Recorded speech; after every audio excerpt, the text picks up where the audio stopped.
Salut à tous et bienvenue sur Info Plus. La chanteuse Lio traverse une épreuve insoutenable.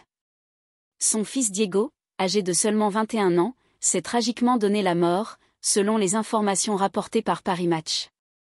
Ce drame épouvantable s'est déroulé à proximité de l'aéroport Roissy-Charles de Gaulle, où son corps calciné a été découvert par les enquêteurs de la Brigade de répression de la délinquance contre la personne, BRDP, après le signalement de sa disparition. Diego, né en mai 2003, était le plus jeune des enfants de Lio, la star belge connue pour son interprétation du célèbre Banana Split. L'annonce de son décès a bouleversé sa famille et ses amis. Selon les premiers éléments de l'enquête, le jeune homme se serait immolé par le feu. Les circonstances de cette tragédie sont dérangeantes et choquantes, laissant la communauté dans un état de choc. Le récit rapporté par Paris Match est glaçant.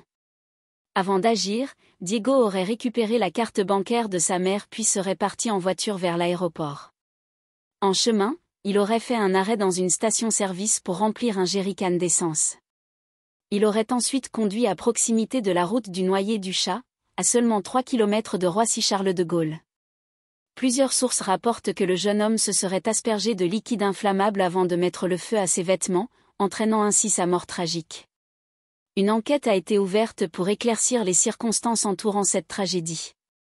Les enquêteurs cherchent à comprendre les événements qui ont conduit à ce geste désespéré, et s'efforcent d'identifier les signes avant-coureurs qui auraient pu être détectés. Les proches de Lio, ainsi que le public, sont en émoi face à cette perte brutale. Le drame met en lumière des problèmes potentiellement plus profonds, notamment la santé mentale des jeunes adultes. Dans des interviews passées, notamment celle accordée au magazine Gala en 2018, Lio avait parlé de ses relations parfois conflictuelles avec ses enfants, qui sont issus de 4 pères différents. Elle avait exprimé sa conviction que, malgré le discours basé sur l'amour et le dialogue, il fallait des actions concrètes pour construire des bases solides au sein d'une famille recomposée.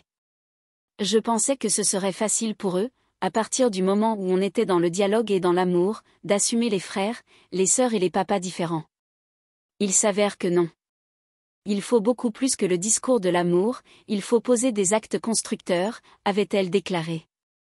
Les pensées et les prières de nombreux admirateurs, amis et membres de la famille vont à Lio et à tous les proches de la victime en cette période dévastatrice. Une telle tragédie soulève de nombreuses questions sur la santé mentale des jeunes, et rappelle l'importance d'un soutien émotionnel et d'un dialogue ouvert dans les relations familiales. Le monde de la musique et des arts perd non seulement une figure emblématique, mais aussi un jeune homme plein de promesses dont la vie a été interrompue de manière tragique. La perte de Diego est un rappel poignant de la fragilité de la vie et des luttes invisibles que beaucoup de jeunes peuvent traverser en silence. Les discours sur la santé mentale, le soutien familial et les ressources disponibles doivent être renforcés pour éviter que d'autres tragédies ne se produisent.